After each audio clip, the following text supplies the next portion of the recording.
Monsieur le Président, aviez-vous rencontré ces personnes avant les douloureux événements du 28 septembre 2009? Vous les avez rencontrées, ces personnes que j'ai citées? À part M. Toumba, Oui. tous les autres, le matin, je n'ai vu personne. D'accord. Aviez-vous tenu une réunion avec ces personnes-là? Non, absolument pas. Kalonzo, que vous n'avez jamais connu, aviez-vous tenu une réunion avec lui? Non, Kalonzo, c'est ici que je le connais. Très bien. Monsieur le Président, au petit matin du 28 septembre 2009, étiez-vous au courant que les infractions de meurtre et d'assassinat allaient être commises dans l'enceinte du stade du 28 septembre en tant que président de la République? Reprenez la question, maître. Au petit matin du 28 septembre 2009, Oui. est-ce que vous étiez au courant que dans la journée de ce 28 septembre, des meurtres et des assassinats allaient être commis dans l'enceinte du stade et aux abords? Non.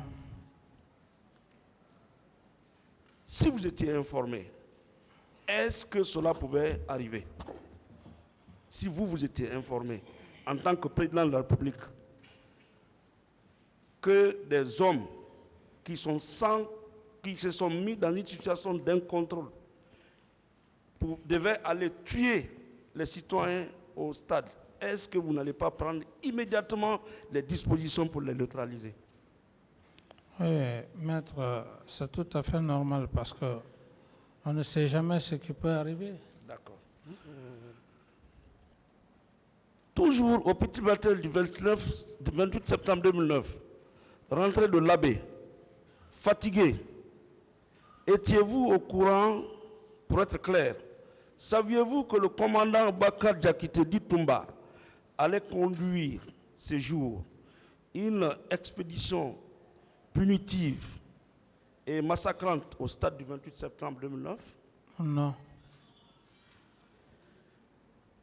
Même dans le rêve, si vous étiez au courant que le commandant Toumba devait se rendre au stade avec son groupe pour commettre ces crimes de meurtre et d'assassinat odieux, est-ce que vous n'allez pas prendre le devant pour l'empêcher, voire le neutraliser? C'est ce que je vous ai dit, maître. On ne peut jamais savoir ce qui peut arriver. D'accord. Sinon, vous aurez pris les dispositions. Bon, oui, disposition, c'est trop dire, puisque ce sont des faits qui surprennent. D'accord.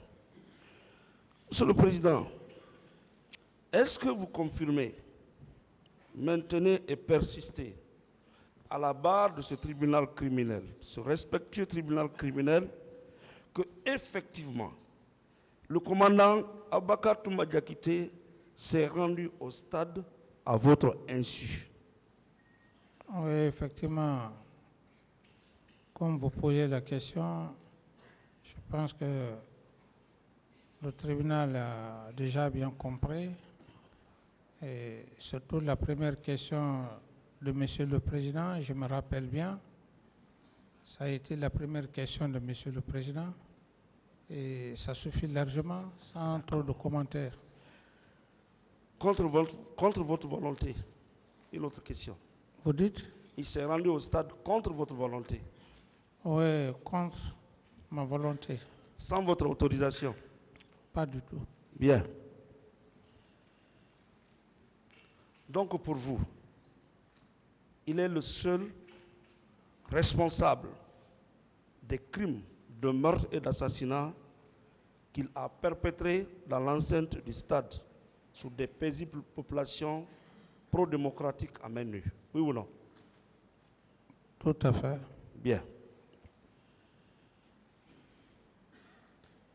Est-ce que vous ne pensez pas que le comportement insolite du commandant Toumba Diakité visait un objectif, celui-là de rendre votre régime et le CNDD infréquentable.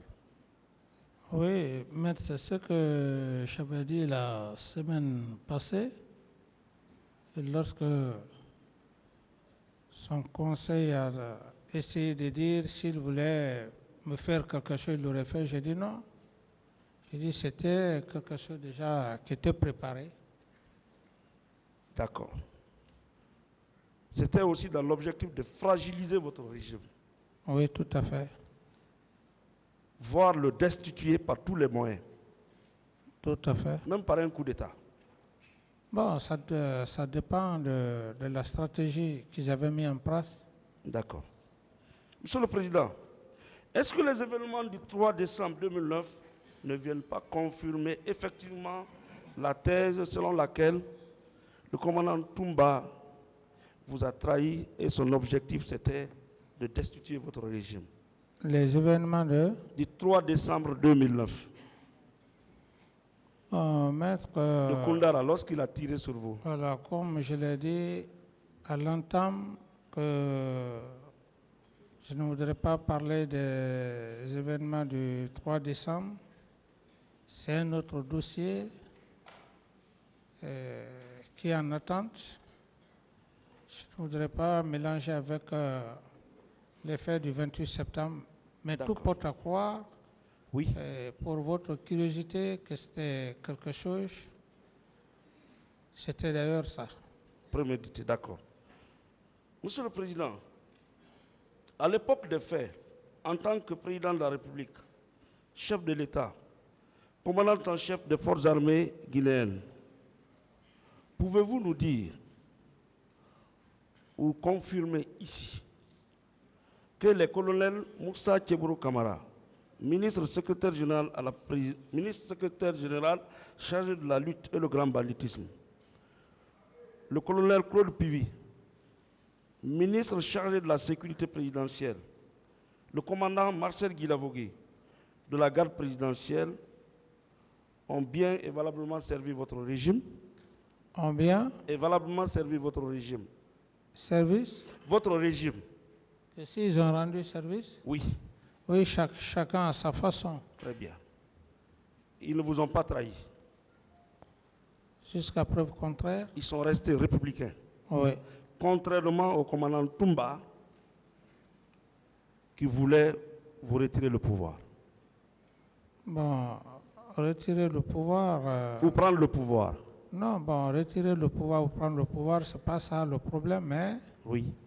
C'est les faits, parce qu'aucun pouvoir n'est éternel. D'accord. Mais c'est les effets ok. Qui m'ont beaucoup choqué. Très bien. Voilà. Je ne reviens pas sur ça. Vous avez dit ici que c'était un homme de confiance. Tout à fait, oui. Et il pouvait même accéder à votre chambre pendant que vous êtes en train de vous préparer. Oui. Pour recevoir les nombreux visiteurs qui venaient chez vous. Oui. Donc, il était dans vos grâces. Il était choyé en un mot. Autrement dit, il y avait une confiance extraordinaire que vous avez placée en lui. C'est bien ça? Oui, au-dessus de tout le monde d'ailleurs. D'accord.